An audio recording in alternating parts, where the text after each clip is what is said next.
Hi, my name is Claire Hurtado. This is for the Module 6 Reading and Responses. I actually really liked the sources this week. I felt that even with the lesson in class, it tied in very nicely with these sources. The first one being Norman and Calfee talking about the tile test, and it's a quick test administered in like 10 to 15 minutes by the teacher, identifying 8 letters, they said. And it was 2 vowels, A and I, and 6 consonants being P, M, N, S, D, and T. But that's used to gauge the students' understanding of letters and sounds. They said through visual and auditory stimulus. And I thought that it was interesting that they put in there that most students were confused by P and D and M and N. Working with my kinder kids, I totally understand where M and N can get very confusing because they like they sound very similar if you're not looking at the shape of the mouth. P and D, I kind of disagreed with because yes, I don't really understand it, but maybe sound wise or I don't know. I think kids, my students at least, get more confused with B and D just because of the way that they're written. They're flipped most of the time. So I feel like they understand. We use like letter tiles, and they understand that when they're flipped, it's different letters. At least for my students is what I was finding. But I loved that this tile test was using CVC words and just to break apart. And then when they moved on to the second part of the session of the test, it was in sentences that they had already used back when they were doing their CVC words in the first part of the test. So I thought that that was really interesting that they would build upon that instead of starting from an entirely new portion of the test, which goes into the second source of Johnson and Keir, talking about how students are reading inside of their books, and they kind of use their previous knowledge to understand or think about what a word might say that they might not know. They use like words like sadly, like it used the ly ending of a word, and they said that it had 3 portions to solving words, which is meaningful, structural, and visual.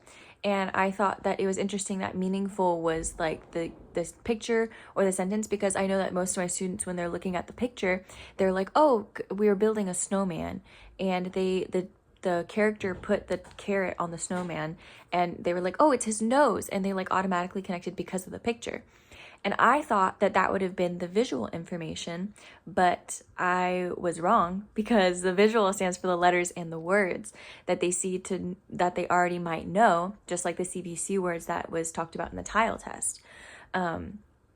And I thought that was interesting that there were 3 different ways that the student could solve the word instead of either just sounding out or just looking at the picture, because I feel like that's really quick to, oh, well, what do you see in the picture? What do you think that might be happening? Do you think they're happy? Do you think they're sad? Well, what sound does happy start with? What sound does sad start with? And then looking at that word in the book, seeing if we can sound it out that way, because sometimes it might, and then it talked about structurally if it sounds right in the sentence. But I think that that is might be advanced for some students who might not know how to, I guess, decipher between a correct word and a fake word, because maybe they might think the word pib is the same thing as the word dip, like they might not register that yet. But I thought that that was interesting with the portion of that said after assessment from Strickland, the third source. And it talked about the different, it gave different resources that teachers can use within the classroom to help proficiency in reading and in writing. I like that they used hang person that they could write on the board. I use it all the time, where you draw the lines and then they fill in the words. And we actually use it for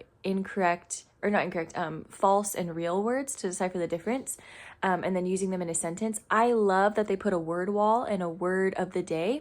I feel like the third source needed to go after the second source, because I feel like they just flowed really nicely into each other, talking about the CVC words and then having a word of the day be that CVC word or a bigger word that they might not know yet, like amphibians or something that's very different for them that might not be in their reading level books yet.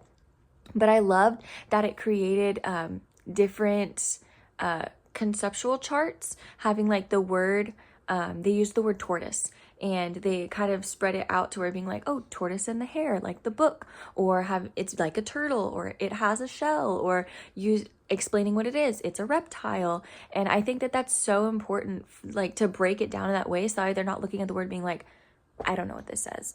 And then they can break it down. Well, I know what a turtle is, or I've read the book Tortoise and the Hare, and I remember there being a turtle and a bunny, and they might not know what those words mean yet, but they can connect it based on the context of the sentence that they have. And I think that that was really important, especially with the videos, because the videos just tie into the first source, talking about phonics and talking about phonics instructions and sight words and new sight words and how to break apart a 3-letter word and then blending it all together so that they can understand it. I think that each of these videos were so important just for us to like kind of remember and dive back into a student's mind who is learning how to read for the first time, because sometimes it can be easy to being like, well, what does this letter say?